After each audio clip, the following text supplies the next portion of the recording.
قدرمنو کتونکو السلام علیکم. د پروګرام ادبزار سره محمد علي جوهر تاسو په درنه خدمت کې حاضر دی. قدرمنو نن په دې نشست کې موږ سره د پرملو ملګری مومن خان مومن موجود دی.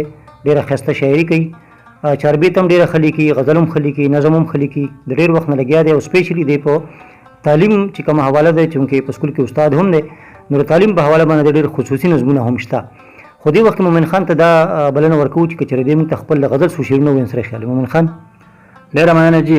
نو بس د غزل مطلع عرض ده چې بعضې خبرې په لنډو پکار وي، بعضې خبرې په لنډو پکار وي او بعضې خبرې په اوږدو پکار وي، او فیصلې بعضې خلک خپله کوي، فیصلې بعضې خلک خپله کوي او فیصلې بعضې په جرګو پکار وي.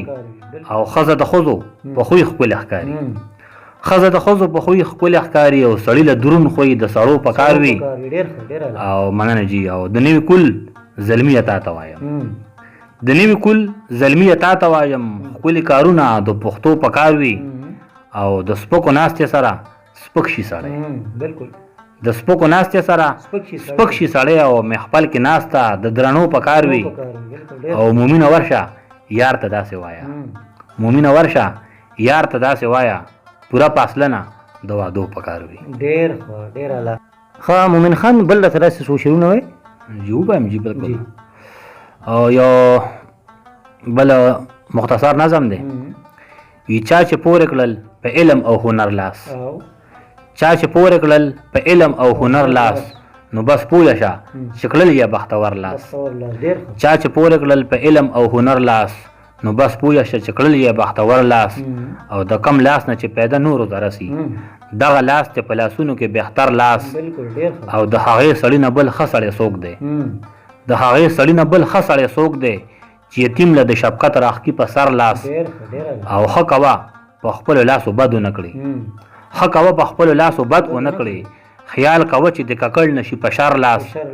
او خدای دو په ما داسې داسې کړي، خدای دو په ما داسې داسې کړي، ګواهي به کړي پروازې د محشر لاس. مننه جي. او چې په کوم کار کې د شک او یا ګمان وي، چې په کوم کار کې د شک او یا ګمان وي، نو ښه دا ده چې را اونغاړه زر لاس.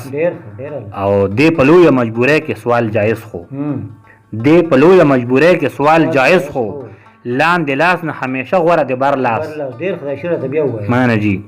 دې په لویه مجبورۍ کې سوال جایز خو، لاندې لاس نه همیشه غوره د بر لاس.